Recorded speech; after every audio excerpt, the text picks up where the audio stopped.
So welcome, everyone. I'm very excited to start this open meeting of the National Science and Engineering Policy Committee of the National Science Board. So I'm Maureen Kontic. I'm the chair of the committee on National S&E Policy. Let's start by taking roll. Suresh Babu. Here. Aaron Dominguez. Suresh Garamello. I'm here. Wonderful. Melvin Huff.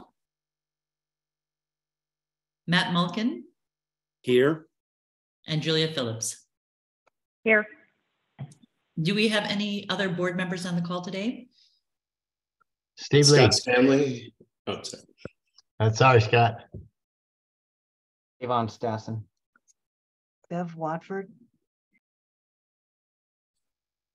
Wonderful. So as a reminder, we're delighted to have all of you here on this on the board at today's meeting, and we welcome you to join throughout this discussion. As a reminder, our meeting today is an open meeting, and so we're joined by NSF attendees as well as by the public. Our NSBO liaisons are Portia Flowers, Alexander Serchel, and Amanda Vernon. Our executive secretaries are Carol Robbins, Ann Emig, and May Aiden. So before turning to the topic at hand, we have one piece of business to attend to, a set of minutes that we need to approve from our November 14th video conference for Indicators Higher Education Detailed Narrative Outline. So are there any comments or corrections to either of these minutes?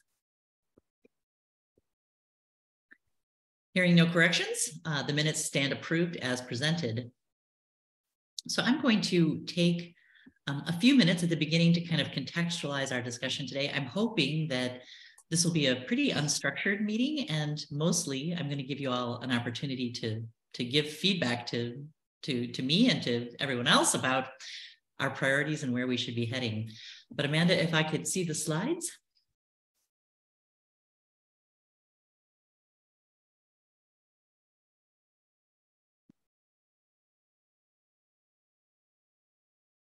So this information was in the background document that I sent to you as well, but I'm a very visual person, so I think it helps to actually see the images.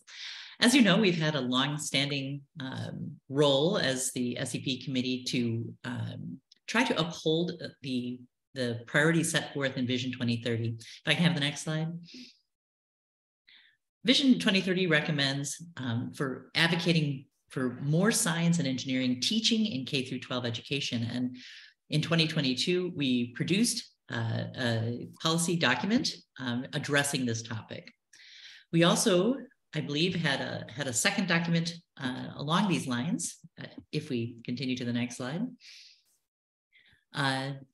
encouraging Congress and the administration to ensure that the US is welcoming to the best science and engineering talent from around the globe. So a related area, but an area that is obviously important, an important complement to improving domestic talent is to make sure that we can retain foreign-born students and workers. So we had a second piece that we put forward in 2020, and then one again in 2022, looking at the barriers and the contributions of international STEM workers to our enterprise. Next slide. 2030 also recommended advocating for new investment to NSF talent programs, including advanced technological education, research experiences for undergraduates, graduate research fellowships, and postdoctoral fellowships. And I was very happy to participate in this 2022 document, looking at some of the financial considerations and barriers addressing this priority. So next slide. 2030 also recommended continued engagement with NSF's National Center for Science and Engineering Statistics to collect, analyze, and communicate data on STEM-capable workforce, including a greater emphasis and perhaps a new emphasis on the skilled technical workforce, which was the subject of a 2019 detailed report from the NSB. And we've continued to add new and relevant data to this topic. Most recently, Amanda, do you recall when this graphic was put together, the STEM labor force of today? That accompanied the 2022 cycle release of the STEM labor force report. Yeah, but wonderful. It came out before 2020. It came out in August 2021. Perfect. Thank you so much. All right, next slide. An additional recommendation of 2030, Vision 2030, was to ensure that the NSF improves the attractiveness, equity, and inclusiveness of research careers, a topic that's been close to our hearts for quite some time.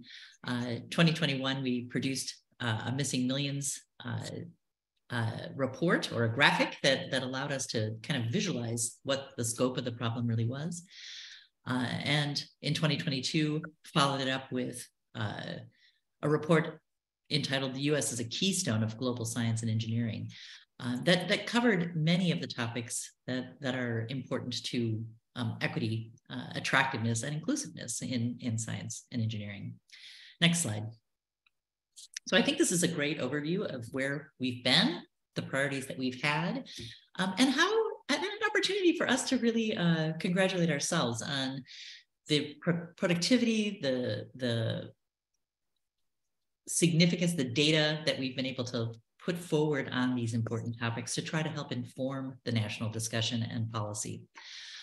The challenges that we face right now are developing a strategy to leverage SEP, NSB, and NCSCS's resources to have the greatest possible impact on STEM talent and on U.S. national security, and on any other topics that we may identify today as really important priorities for this committee. We'd like to identify data-rich policy efforts with the potential to actually move the needle, to have an impact on STEM talent, while avoiding a piecemeal effort that risks fragmented attention in a crowded landscape. So people who are making policy have a lot of things to pay attention to, and we'd really like whatever we produce to be impactful and to be focused in the hope of actually moving the needle. Thirdly, I'd like to think about, though we will not make any direct action on this today, establishing some policy teams, people who might be willing to contribute their efforts and resources to advancing these goals. Next slide. Final slide. Goals for today. I'd like to discuss how or whether clustering STEM talent and national security does or does not address overarching broad SEP priorities. I'd like to do some brainstorming about near-term opportunities for leveraging data analysis to promote an evidence-based policymaking in line with whatever topic areas we define, and explore opportunities for enhanced collaboration and cooperation between SEP and other board committees, working together with the board as a whole. So I think we can conclude the slides, these sort of introductory contextualizing slides. In the background material that I sent out to everyone last week, I indicated that there's been a great deal of discussion surrounding two broad topic areas. The two that I covered in the slides. So STEM talent, and also to a lesser extent, not covered so much in the slides, but definitely been a topic of great interest, national security. I think before we turn to any focus on those two areas, I'd like to open the discussion up a little bit broader and ask the members of the committee and of the board in general, how do you feel about these two broad areas? Are they really our highest priorities? Are these the areas that we have data available to make the greatest impact? And are there any other areas that we should be prioritizing outside of, or perhaps synergistically to the two that were put forward in the background material? Suresh Caramello? Yeah, Maureen, you do such a good job introducing these things. Really enjoyed how you started the meeting. Really not directly responsive to your question, but I thought strengthening U.S. national security, and it's probably shorthand, but we don't strengthen national security, nor will SEP. So I think we need to define that a bit more. I struggled with that, I guess that phrase or the title a little bit. So are we saying gather data that pertains to strengthening national security, put out reports? So It's just a general question. And then that also led me to wondering if we could, and the staff in particular, and many of us follow these as well, there are good studies that are done by others too, right? Other government entities. The National Academy's reports in these spaces are extremely authoritative. And I know the national security side, there was a Jason report, there's a, the academies are doing something. So as we, I guess, identify the top 2 or 3 priorities and look for next steps, I think it might be helpful for us to, do a quick literature review, if you will, of the most recent influential reports that are out there. So just a couple of quick thoughts. Thanks. Absolutely. And I completely agree with sort of the sloppiness of the language, of the shorthand language that was put forward in the document. You're absolutely right. We do not set national security priorities. I think the balancing of the interests of our fabulous collaborators in the international space and all of the talent that comes to the US from other countries, balancing our real interests as this National Science Board in maintaining those things and promoting their health, at the same time recognizing that there are significant concerns raised by international collaborators and collaborations. It's not our job to resolve those concerns or to do that balancing, but I think it is our job, or a role that we can play, to try to consider what data is available to help highlight both sides of that equation, and promote evidence-based policymaking. So I totally agree. Sort of a survey of what's been done and what's out there, what's available to us, what the conclusions are, will certainly be something that any policy teams working on this important question would want to consider. Julia? Continuing on that general theme, there are so many facets of national security, and we want to be very careful as to which parts we get into, because there are a bunch of them that we have no authority in whatsoever. But one where we do have authority is the role of STEM in national security writ large, particularly, and one that I think a lot of members of the board would also resonate with, is around economic competitiveness, which goes hand in glove with many other aspects of national security. And so I would suggest that might be an angle. And some of the things around the KTI, various aspects of KTI, and the fact that, we are not a leader in making things. I mean, there's been stuff that's all over the place, but, if that could very easily rear its ugly head in the national security context. So there is that. The other aspect, of course, is that if we are overly reliant on international talent, then that is a vulnerability. Of course, it's a strength to be able to attract the best and the brightest from around the world. And so getting that balance right. So that's a question of balance. So I think we want to, if we're going to think about national security, that overtones and even address aspects of it, I think we want to be very careful about what we address and how we address it, and that we address it from a position of strength for Absolutely. us and for STEM. And the other thing, which I said in an email yesterday or the day before, is that, it's a little challenging having this meeting before the board meeting, because it's my understanding that some highly relevant things are going to be discussed during the board meeting. The board, and especially now that we have lots of new members, has lots of great ideas even before the new members, and now they will proliferate, which is amazing. But there is a finite bandwidth.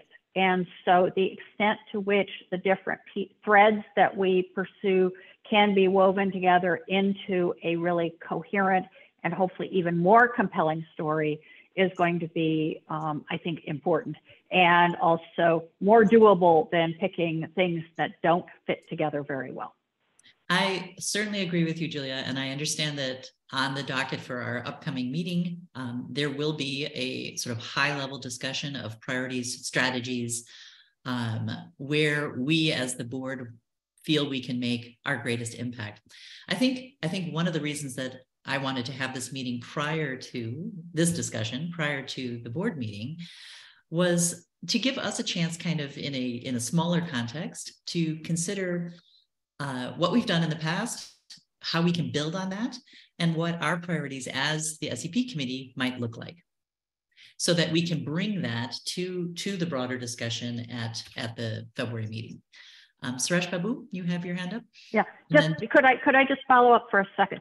Sure. On the whole national security, economic competitiveness business, there was work done a few years ago. I think I'm the only one remaining. Artie Bienenstock and Brad Gutierrez, who's on the staff side, and I worked quite hard on some stuff that was preparatory to the development of Vision 2030, but ended up on the cutting room floor. But a lot of that is around national security and economic competitiveness, and it might be worth trying to resurrect some of that, at least to look at it, and because I think some of those things might resonate more today than they did a few years ago. Absolutely. I mean, I was a wet behind the ears board member when those discussions were happening, but I do recall them, and I do recall how valuable that perspective really was. So we'll do what we can to kind of sweep up the cutting room floor and find what we can find of value. Suresh, and then Dan. I may have some of those. Yeah. Wonderful, Julia. Thank you. Maureen, thank you. And I'm going to build on Julia. And one of the connection between national security STEM is the workforce development.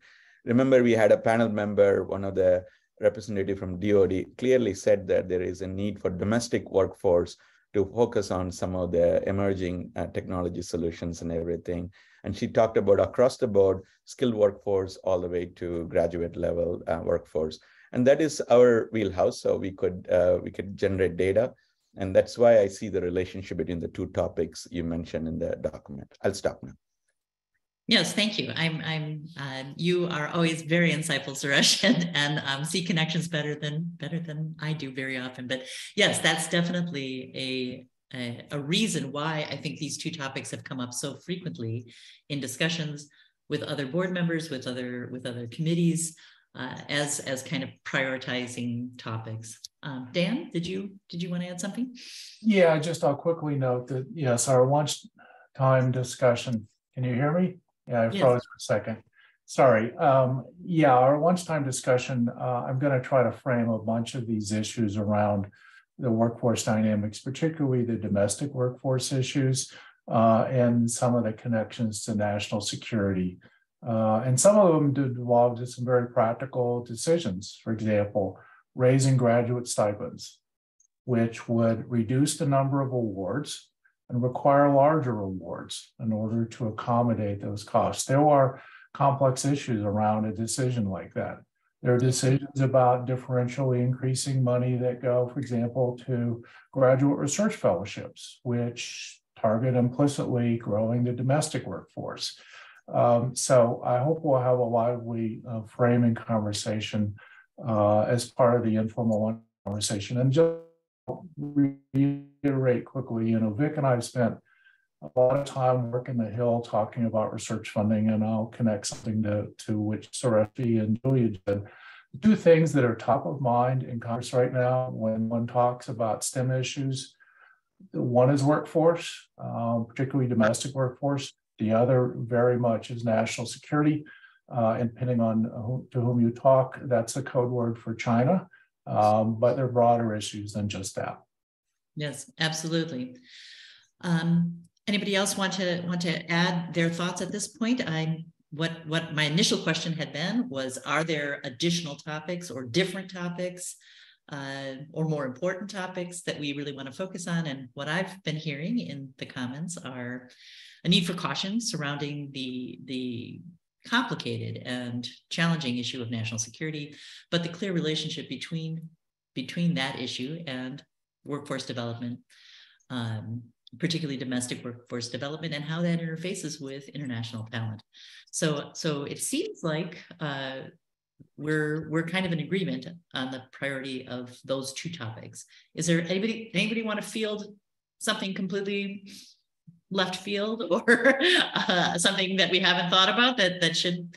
I mean, certainly there are elements of both of these topics, including, for example, the geography of the workforce and where we're pulling people from, that I think kind of roll into these two broad areas. But if we are comfortable with those as the two areas of focus right now, I'd like to spend maybe the next 20 minutes or so talking about STEM talent, and perhaps to just get the discussion going, I'm going to float a few questions and see what people think about them. So how can we as a committee, how can the SEP best provide analyses and positions on STEM talent that would support the efforts of other board committees and working groups? It's clearly a topic of great interest across the board. And how could we set up as a policy team, however that gets constituted as we move forward, how could we best draw threads together, say, for example, by interfacing with the ESG team or interfacing with the low socioeconomic status working group that already exists? Any thoughts on sort of immediate approaches or immediate strategies that could advance the issue of the STEM labor force and developing STEM talent? Maureen, just a quick question / maybe suggestion about the policy team approach, and you may have thought more about it, but we did this STIP thing, so we have that kind of a subcommittee approach where sort of interested people with maybe special expertise and interest came together around that topic, and it's a time-bound entity. So are you thinking that, or is it policy teams among the staff at NSF? I was curious, maybe just say a little more about what you are thinking in terms of policy teams. Right now, I am thinking of teams more along the lines of the STIP sort of subcommittee, either people that are members of this committee, of the SEP committee, or people who want general members of the board who have, as you say, sort of a strong interest in these areas or expertise and want to contribute to the development, to a more detailed discussion of what kinds of policy issues should we be focusing on, how can those interface more effectively with the efforts of other groups within the NSB, and what particular data do we need to unpack or utilize most effectively to provide what, in my mind, is really the biggest thing that we're putting into this discussion, which is evidence. We need to be people that push forward the data that's relevant to policy discussions, policy considerations. We're not the ones making the policy, but we would really like the policy to be based on the best available data. Yeah, so just a quick, again, rejoinder on that, perhaps. STIP takes a lot of time, and these additional groups to do their work well will take a good number of meetings. So I guess just watching my calendar, how many NSB meetings fill it? I think we should also think about how many we can sustain. And again, we've got wonderful new members. I'd love to meet all of them coming up soon here, but and so we'll have more bandwidth, but we should also sort of be a little bit careful. But thank you. Absolutely, Suresh. I feel your pain. and I am very, very cognizant of this. I think people need to, we can't overwhelm the board members with too many responsibilities. But I do think there is value in a small working group that focuses on most effective approaches, and tries to do that in a time-sensitive manner. Julia. Yeah, I just wanted to point out that in the last 2 year cycle, there were two, we never called them subcommittees, but there were subgroups in SEP One worked on nurturing STEM talent, which is what came out with the one about the debt load and affordability of graduate school, particularly for underrepresented minorities. And the other one, which was basically Suresh G and me, came out with NSBO staff, of course, the one on international talent, the most recent one on international talent. So those exist. The other thing I'll point out is both ESCE and low SES came out of this committee. And it was because this committee was doing so many, pushing in so many different directions that those, I think, that those got kind of spun off into different things. So, you know, all of that stuff came out of this committee. In terms of how you organize it, I think that is, that can certainly be debated. You don't want to do too many.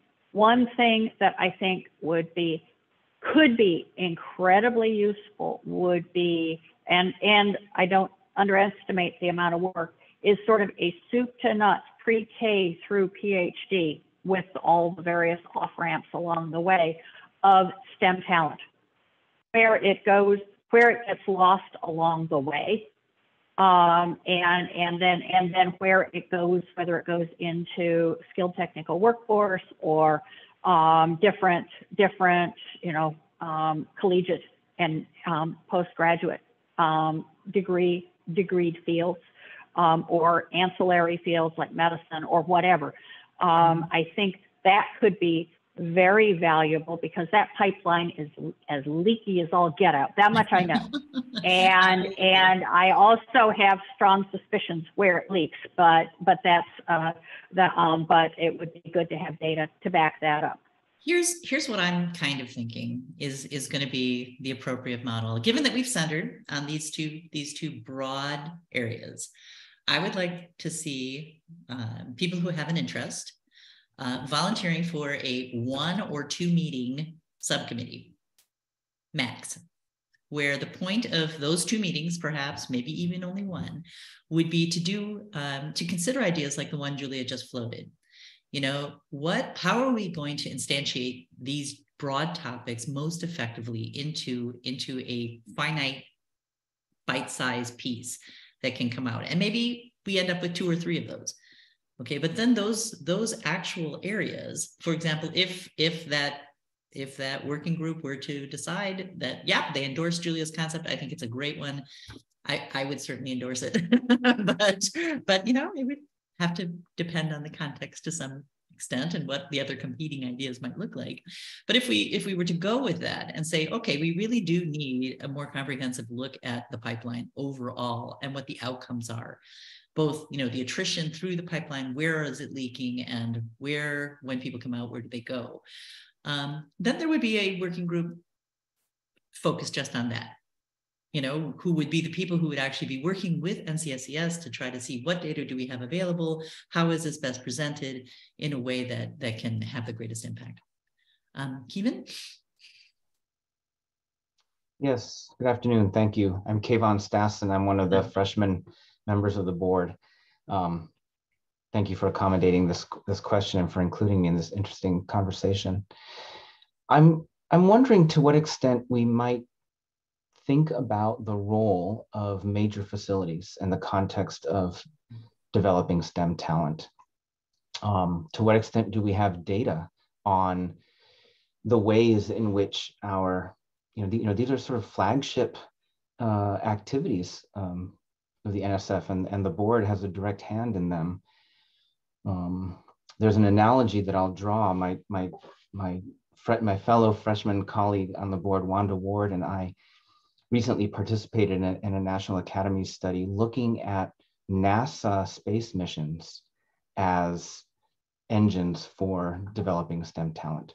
And it occurs to me that the MRAFC projects that NSF undertakes are potentially can be similar engines for developing STEM talent. I wonder to what extent that's been thought about, and to what extent do we have data to tell us, how much STEM talent is being developed by these flagship operations, and what the capacity would be if we were to bring some intentional focus on that. That is an excellent, excellent suggestion. Thank you so much. I think that we're all aware, or at least those of us who are not brand new, are aware that the board is undertaking a review of the merit review criteria for awards, and with a particular focus on the broader impacts element. And it's one of my hopes that coming out of that review and that discussion will be a consideration of these kinds of priorities, the priorities of development of STEM talent, for example, and how does that get incorporated into the actual award making, and how do we position ourselves to actually acquire the kind of data that you've just suggested, to directly answer the question of, we are supporting major facilities. How are those facilities actually supporting the workforce and developing the workforce? I think that's a really great idea, and I think it's one that we can certainly advocate for, both corralling the data and also creating the data if we need to. Other thoughts? I know we have a lot of upcoming sort of data sources that could inform this discussion as we move forward. I think some of them were mentioned in the background material that I sent out last week. So looming on our horizon is this quadrennial report that OSTP has been charged to produce, and I think with our consultation, we have an opportunity for kind of directing the shape of that report to some extent. And we also have recently had the release on the congressionally mandated biennial report regarding diversity and STEM, so women, minorities, and persons with disabilities, which I have not had sufficient time to look at yet, but I think could also be a resource for STEM talent development with a focus on the missing millions. And of course, we have our ongoing work with the release of the 2024 Indicators Suite, with some discussion we've had already with NCSCS regarding kind of synergies among the reports. So K through 12, higher education, and STEM labor force all come out within a very short period of time of each other. And I think that's a real opportunity for us as a committee to highlight the synergies among those reports and their interrelationships with each other. So other thoughts about how best we can put forward our efforts in this space? Thinking about STEM talent and workforce, Julia? I have a few. I've been around this block a few times, but one thing that I think we really want to be thinking about is how we can do sort of a 1, 2, 3, possibly 4, 5 punch, because nothing happens after the first time. Probably nothing happens after the second and third, but if you have an issue that you can hit from multiple angles with roughly the same bottom line, you have a chance of having a lot more impact than if you are scattershot and doing 5 different things in 5 different areas. And so I think we should pick something that is important enough that it grabs all of us, and that has, we can envision multiple ways of delivering complementary messages. Yes, well, 1, 2, 3, 4, or 26 punch, I think, is definitely way stronger than a one-off. Suresh? Yeah, along those lines, Maureen, you know this, nurturing STEM talent, right? It was one of the Vision 2030 goals, but it's a very broad topic. And there's so many ways to parse the data. So like Julia was saying, a couple of the deeper dives we did as a little working group, and I happen to be on 2 of them, so I know what we did. The NCSCS staff worked with us quite well to get us to narrowing the definition of the topic. And so I know that you're not sort of saying we should boil the ocean and do it all, but I think even in terms of nurturing STEM talent, is it the leaky pipeline? Is it the cost of attendance? Is it the diversity of people who come in? Is it the rural missing millions that we bring in? Is it sort of K through 12 impacts, undergrad impacts, grad impacts, retention? So there are many aspects to this. International comes in too, if you like, I guess. So I think we should be careful to identify, say, 2 topics amongst those that say the group thinks are most important for us and for which we have data, rich data, and dig into those and think about what 2-pager would come out of this effort, kind of thing. So I certainly agree, and I think we're all kind of circling around the same general concept that if we establish a smaller group of people who have interest in either the national security questions or in the STEM talent questions, I think some of the content of the 1 or 2 meetings that group will have will be to speak critically with NCSES about what's possible, what's available, what topics could be best informed by the data that we have. And then among those topics, selecting and prioritizing a few of them that would then come back to the board or to the SEP as a whole for us to say, okay, well, these are the recommendations of this policy group. They've suggested these 3 topics. So people think about whether or not you'd be interested in working on any one of them. Does that make sense?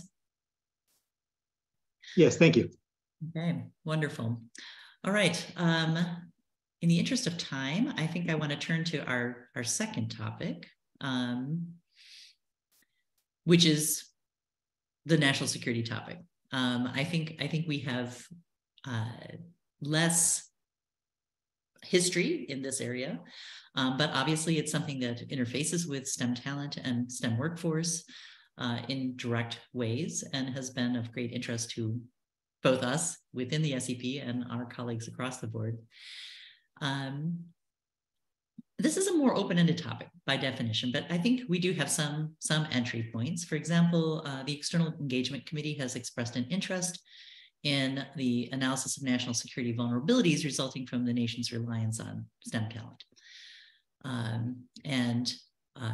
Some of our upcoming indicators reports include some policy neutral assessments of topics closely related to national security, such as state of knowledge and technology intensive industries in the US and around the globe.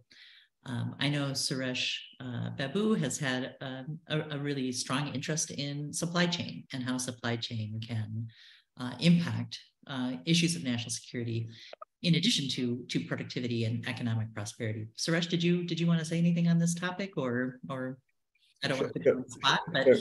No, it's okay, Marianne. I'll give you just brief outline. So our president talked about it in yesterday's State of the Union address too, about supply chain. And it is real. And I do work with a lot of DoD projects and everything. If you need to make some objects, we are relying on long and expensive supply chain to make them also. And it'll be important to understand where we can develop infrastructure for that. And also, even if you have the infrastructure, you need workforce with the contextual training along that also. You can't just put a workforce, hey, go do this, but we need a contextual training. So this was articulated even in our panel meeting by the DoD person who articulated this also. So this is where my thought process comes. Supply chain not only as a way of process, including workforce also. I'll stop. Mm-hmm. I would also note that the issue of security clearance in sensitive areas of research has also been raised as an issue that can impact not just the supply chain, but the availability of adequately trained workforce to address these sensitive issues, these sensitive areas of manufacturing and research. Julia? Yeah, a few things come to mind. One is, as we think about this, I think we want to think very carefully about where the board really has standing and can speak authoritatively. Supply chain, I'm not sure is really in our bailiwick. Workforce, certainly, STEM workforce certainly is. And technologies and scientific discovery and leadership in STEM certainly is. One thing that every time I start bumping up against national security in my various roles is the lack of trust between the national security apparatus, if you like, and the scientific and technical apparatus, particularly as embodied in academia, but to a lesser extent in other entities as well. The question is whether there is any role that the board could play in terms of trying to establish and convene a dialogue around that. I mean, in my personal experience, I have encountered what I would consider enlightened people on the national security side of things who are very interested in open research and sharing things openly as far as can be determined. They also have trusted me enough to give me access to certain information that leads me to understand better why they are concerned about certain things. You don't see that very often. And the question is whether there's any role that the board can play in brokering conversations like that and maybe establishing a better framework for moving forward so that there's mutual understanding of the legitimate concerns on both sides. An excellent point, Julia. Would you have suggestions for who might be some of the players you'd like to see engaged in that conversation?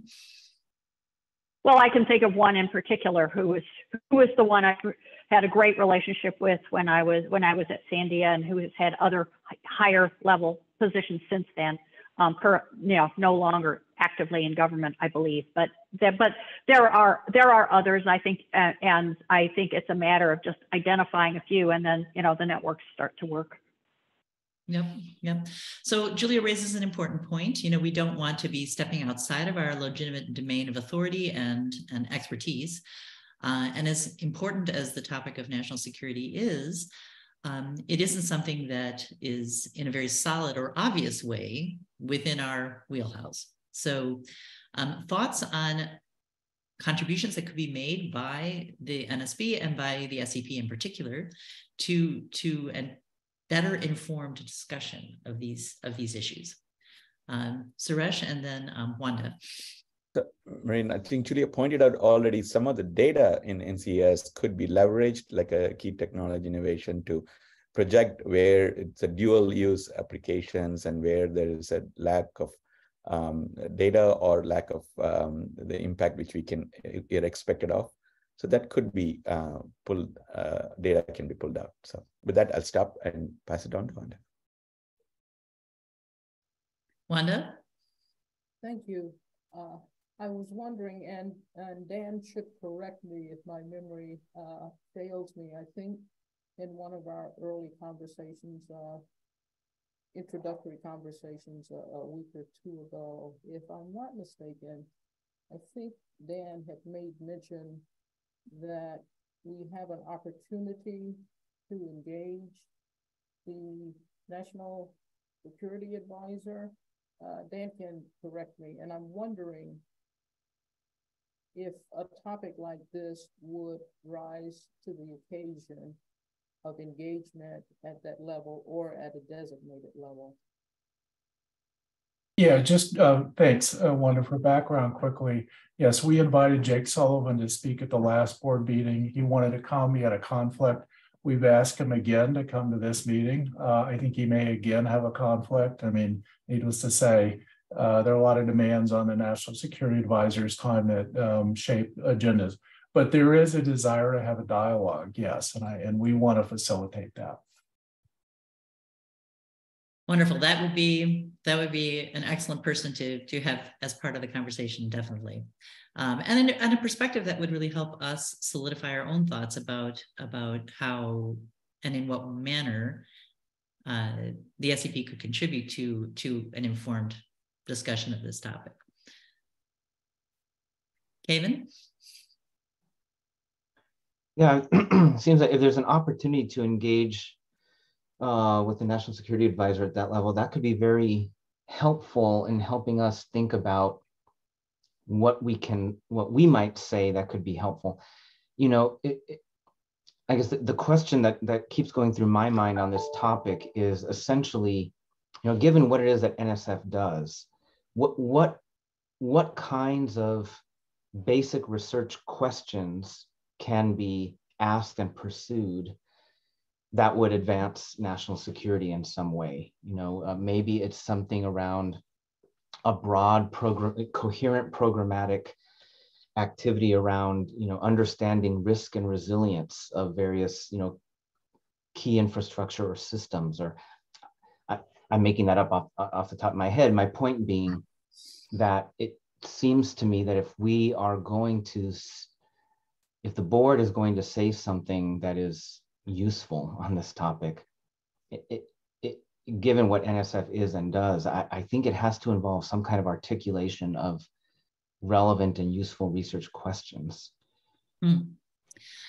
Those, I think, I'm hearing from several people, started, of course, as always, by our inimitable Julia, the same kind of topics being raised. But let me give some examples. This was in the background material I sent to you, but for example, one of the ways that we could perhaps have a meaningful input to this discussion would be to guide development of an indicators-based competitiveness data dashboard. So what is it that how do we stand internationally in terms of competitiveness, and what's the evidence that we have available that we can provide to policymakers on this question? And can it be in an interactive format? So it isn't a one-off every 2 years you get a TR that addresses this, but it's actually something that you could look at on a regular basis and kind of see the impact of different moves that we might make as a nation to increase competitiveness. A second idea would be to develop and release an analysis of critical technology areas and U.S. standing within those areas. So not just how are we competitive in a general sense, but what are the key technology areas? I think we've had a lot of guidance on this from a whole variety of different sources. But how do we look with that as the lens through which we're looking? These are critical technology areas, and what's our U.S. standing and our vulnerabilities within those areas. And, thirdly, kind of as an interface between STEM talent and national security, what are there talent subgroups that we're particularly underrepresented in terms of domestic talent that could really stand to be focused on as a way of decreasing our vulnerability or our reliance on foreign talent within those areas. So I think we all have a general sense that those areas exist, but what are they, and how vulnerable really are we in those areas, and what does the upcoming pipeline look like? I think those would all be very interesting research questions and excellent topics for potential policy pieces that are within our legitimate authority as the NSB. Thoughts on any of those? Well, just by way of a very short tutorial for the new members, one of the sort of secret ingredients of the board's impact is our close relationship with NCSES, which is one of 13 statistical agencies in the federal government. It resides within NSF, but we work very closely with them, and that is gold standard data. And it of course includes things that tie directly to NSF, but it goes far beyond that, and it's international as well as national. And the other thing is that the Science Board Charter is to advise Congress and the President on issues concerning science and engineering within the United States writ large, not just NSF. So it is a broader remit for the board than for NSF. And so that does sort of color the way we look at some issues that are broader than NSF. Yes, thank you. I think that's an excellent perspective to reinforce, that part of our mandate is exactly the advising of Congress and the President that policy pieces can be extremely useful for. But we want to be able to do that based on evidence, not based on politics. So we have a charter to express opinions, and but we would like those opinions to be based on evidence. And so, sort of back to the question of national security, thoughts on, are there key topics or trends underlying our current state of national security, or our future state of national security that we could speak to from the perspective of data, along with our colleagues at the NCSES, that could help focus attention on relevant industries and technologies. Julia? I am sorry to monopolize, but that KTI, knowledge and technology intensive industries, is an incredibly rich source of information. To my mind, it has some pretty concerning data in it. Yes, the US leads in sort of that knowledge side of things, but we don't make anything, or not very much. We are not leaders in making much of anything. When you think about national security, that's a clear vulnerability. Another possible vulnerability, or at least something that needs to be understood, is a very high proportion of international talent that is employed in our KTI industries. And it's a huge wealth for us, but there are so many of those employees. There are probably one or two bad apples in there, and so how you deal with that and so forth. But that whole discussion, and we have access to wonderful data through NCSES on that kind of thing. That is very true, and I would add to that, Julia, the fact that our vulnerabilities with respect to international talent in knowledge-intensive industries isn't just our reliance on or our potential vulnerabilities from the one or two bad apples in that bunch, but it's our vulnerability in terms of the ongoing trends of that talent to stay at home or to go back home. And so the longer term sort of slow fuse bomb that could blow up in our faces is what happens when we don't really have enough people and we can't attract enough of them.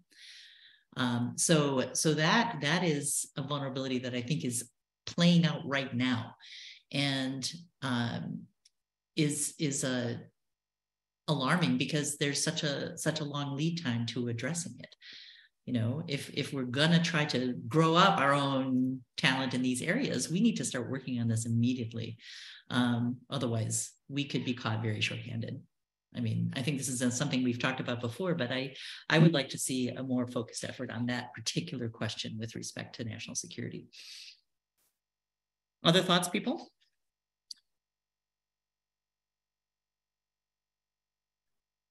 Maureen, okay, I'm going to pull out a few. Oh, sorry, Suresh, go ahead. I think addressing that specific question, how can we get things done right now, is about how to bring other across the board who are retired, who are gone from a different fields, bring them to this cutting edge field, who are domestic workforce, to address the real gaps we are seeing. And these are the tangible ways we can make an impact. And that could be either through an NSF programming or a policy piece. It can be addressed, but we need opinion leaders to take that message back to them, saying that it can be done, but we need to think differently. I'll stop. Mm-hmm. I think that's a very interesting suggestion you just made, that one of the resources we could pull on are former board members who still have active interest. And I know we're all thinking of Artie these questions, to see if they would potentially be willing to share with us the benefit of their perspective and experience in terms of crafting not just the broad areas that we want to focus on, but the specific data resources that might be germane to those areas. So I really like that idea, and I think it's definitely something we should pursue. Reaching out to former board members to see whether they might be willing to contribute informally as consultants or advisors to these efforts. So in the last few minutes, I'd like to offer just a few threads that I've heard and see if anyone else has things they want to contribute or add to this. I think there's been a fair amount of discussion centered around the question of economic competitiveness and the interface of that competitiveness with knowledge-intensive industries, our reliance on foreign talent in those industries. And this then pulls in a second thread, which is the leakiness of our current pipeline in these specific areas. So rather than biting off the giant piece of, training of people in STEM overall, we may want to focus on the pipeline with respect to knowledge-intensive industries and its interface with foreign talent, so that focus can have both a STEM talent development and a national security economic competitiveness component to it. The issue of sort of contextual training and the role of large facilities as sort of breeding grounds or generators of people who have relevant contextual training, I think is a novel idea and a very interesting one, and one that, to my knowledge, we have not really done a deep dive on in the past. So that may be a way of thinking about this problem that's truly a novel way of thinking about it, or has novel elements to it at least.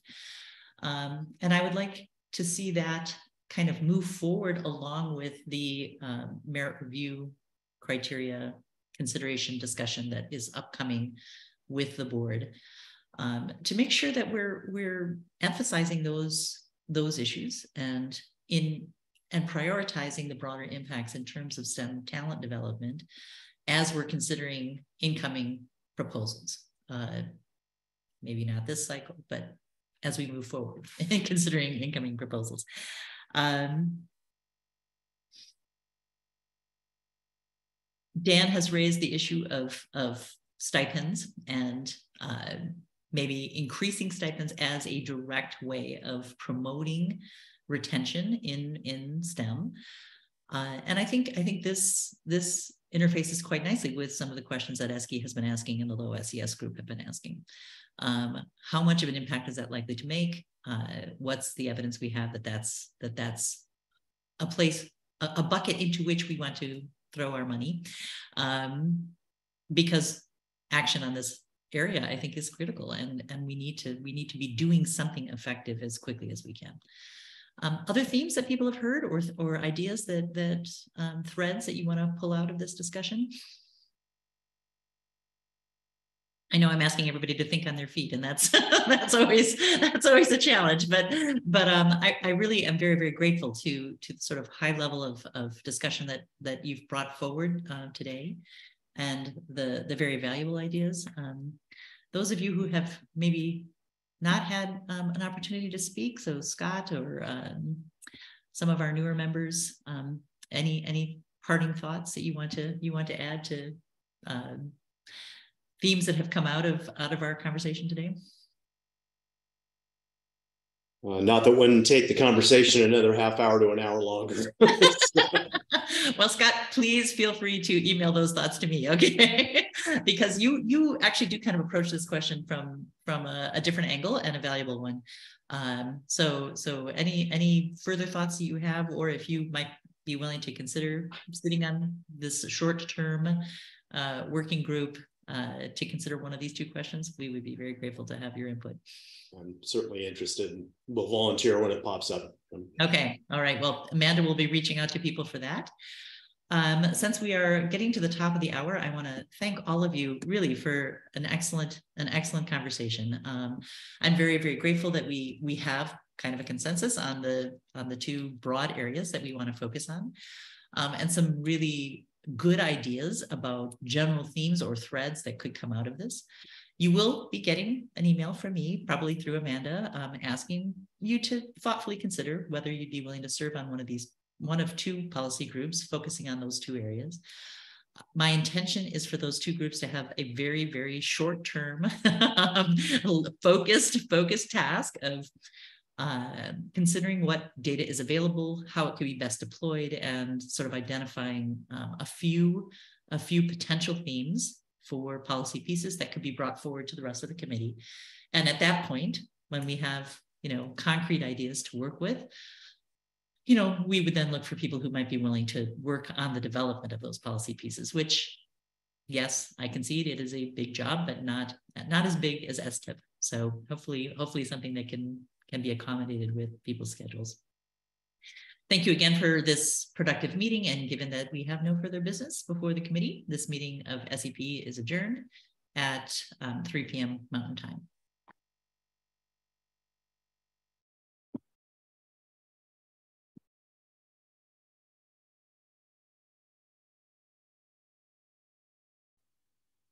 Amanda, you want to stay on for a few minutes?